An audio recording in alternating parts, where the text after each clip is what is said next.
Assalamualaikum warahmatullahi wabarakatuh.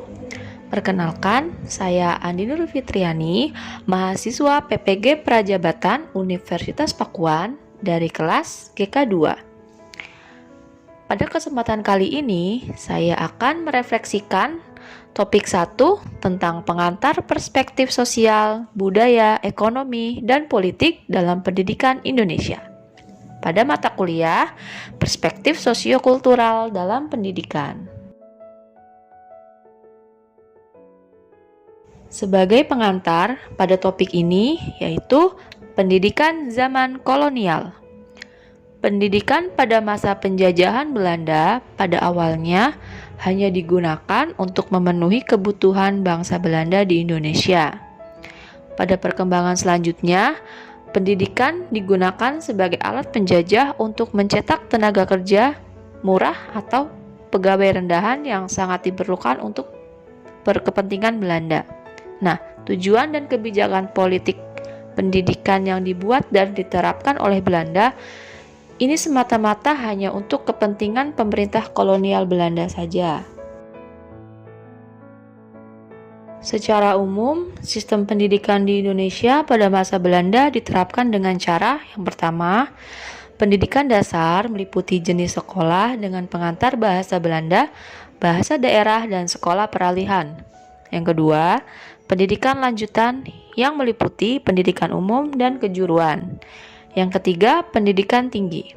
Akan tetapi, meskipun kalangan pribumi diperbolehkan untuk bersekolah, perbedaan perilaku terhadap rakyat bumi putra masih ketara. Hal ini dapat dilihat dengan dibedakannya kesempatan untuk memasuki sekolah bagi golongan atas dengan golongan bawah. Dalam faktor sosial, penjajah Belanda yang mendapat tekanan dari warganya yang simpatis akan warga Hindia Belanda atau Indonesia mulai membuka beberapa sekolah sebagai bentuk balas budi. Hal ini diharapkan akan memperbaiki persepsi warga pribumi terhadap pemerintahan Belanda.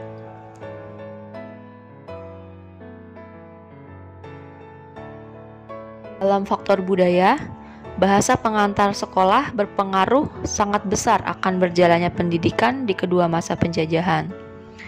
Masa Belanda yang menerapkan bahasa Belanda sebagai bahasa pengantar membuat pendidikan di masa itu terbatas hanya untuk warga pribumi elit. Sedangkan pada masa Jepang memperbolehkan penggunaan bahasa Indonesia di kelas. Pendidikan tersedia untuk hampir semua warga dengan latar belakang biasa.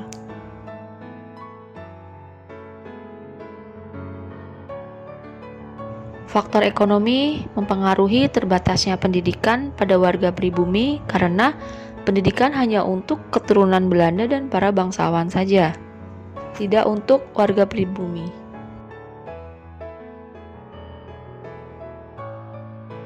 Faktor politik pada masa kolonial adalah faktor yang sangat berpengaruh akan alasan keterbatasan pendidikan yang diterima oleh warga Indonesia.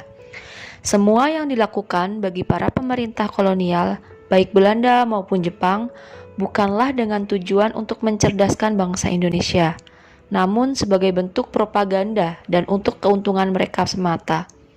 Belanda yang menerapkan politik balas budi dan Jepang yang menunjukkan kesetaraan pendidikan antar kaum pribumi juga berniat untuk mencuri simpati dari warga pribumi agar dapat membantu mereka memenangkan perang.